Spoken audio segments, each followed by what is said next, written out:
Enzo Recto, kalaban ang katiwalian at kasinungalingan, kakampi sa katotohanan at kabutihan.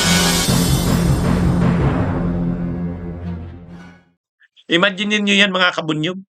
Senador ka ng Pilipinas. Number 1 senator ka sa eleksyon noong 2022. At tapos ngayon, aaminin mo na ikaw ang nag-udyok kay Bato de la Rosa o kasama ka sa mga nag-udyok kay Bato de la Rosa na magtago. Hmm? Alam niyo mga kabunyog, mga kababayan, ang mga abogado, halimbawa si Torion, si Israelito Torion, nung panahon na si Kibuloy ay nagtatago, pag tinatanong si Torion noon, hindi ko alam kung nasaan siya, pero bago siya nawala, na hindi ko na alam ngayon kung nasaan, ang sabi niya sa akin, ang napag-usapan namin ganito. Maniniwala ba kayo na hindi alam ni Torion kung saan si Kibuloy noon? Siyempre alam natin, kaya lang hindi niya siyempre sasabihin yan na alam niya kung nasaan. Kahit yung abogado ni Saldico, nag-appear na si Saldico sa nag-appear na sa nag-live, nag-upload ng video live. Ngayon, yung abogado ni Saldico tinanong, nasaan po ba ngayon nasaan po ba kasi si Saldico? Sabi niya, hindi ko alam. Pero bago siya last time na nakausap ko siya, ganito ganyan, sasabihin niya ganun. Pero maniniwala ba kayong hindi niya alam kung nasaan si Saldico? Ganun, siyempre, abogado yan, hindi niya alam kung sasabihin niya hindi niya alam. Pero ang mga palusot niyan, sasabihin niyan, nagko-communicate lang siya sa akin sa pamamagitan ng asawa niya.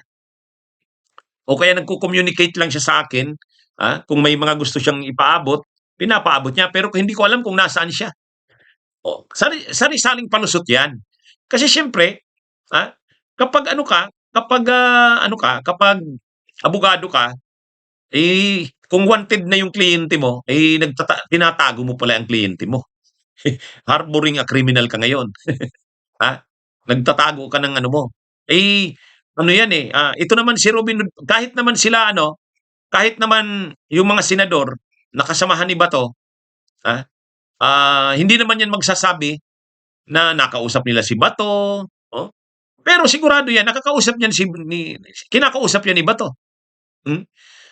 Halos lahat yan, siyempre, kinakausap yan ni Bato, yung mga yung mga close sa kanyang senador. Si Bongo, kinakausap yan. Malamang si Marcoleta, kinakausap din yan. Alam naman natin kumukunti yan si Bato dyan sa mga kapwa niya senador. Pero hindi naman magsasabi ang mga senador na yan na alam nila kung nasaan si Bato, na kinakausap sila ni Bato. Hindi magsasabi yan. Pero itong si Robin Hood Padilla, hindi lang inamin na nakakausap niya si Bato de la Rosa, hindi niya inamin, hindi lang ganon. Siya pa, kasama siya sa mga nag-udyok o nagsabi kay Bato na magtago na lang ito.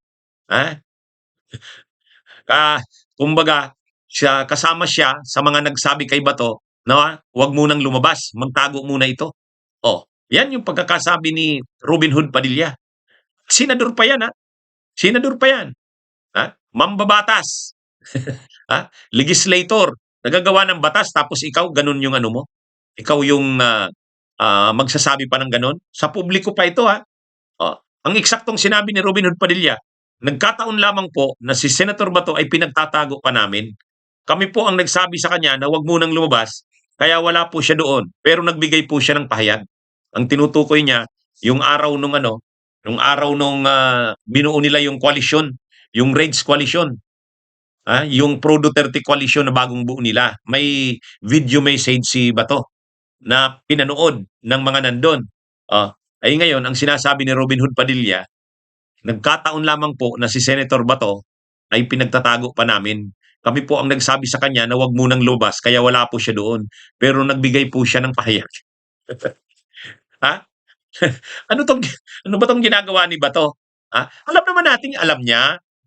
Alam naman natin na yan, posible talaga, talaga namang in-advise nila si Bato na magtago na lang ito.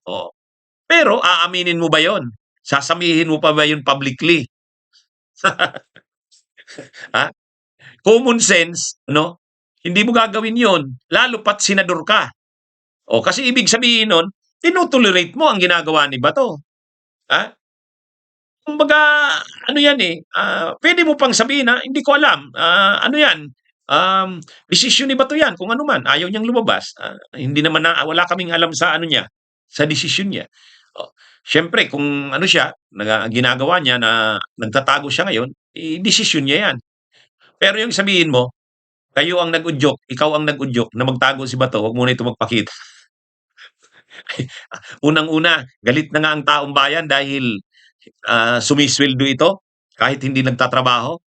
Tapos ikaw ngayon sasabihin mo na ang advice mo kay Bato ay wag muna itong lumabas, magtuloy itong magtago. Ha? Tapos tumatanggap ng sweldo.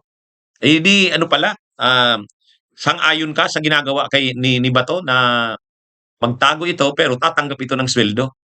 Yan ano, yan yung ano eh, yan yung bunang ano dito ni Robin Hood Padilla.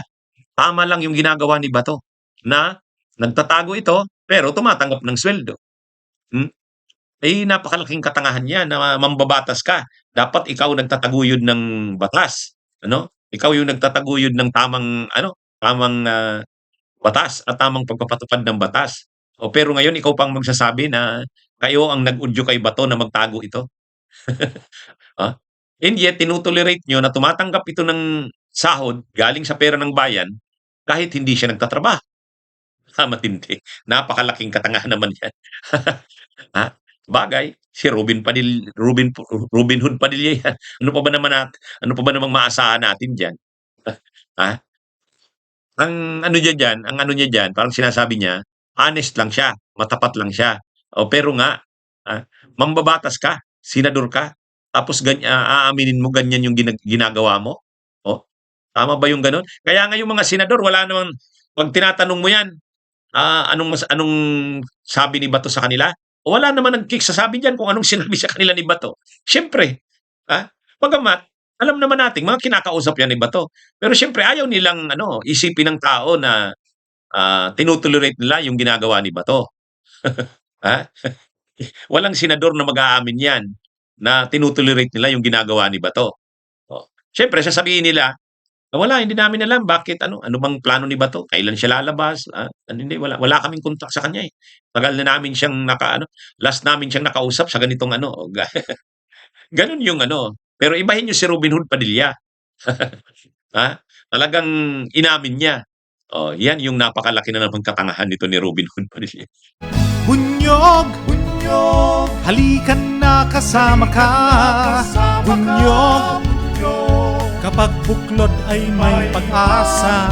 Luzon, Visayas, Mindanao, isa ang pananaw. Sa bagong Pilipinas ang bunyog isisigaw. Bunyog.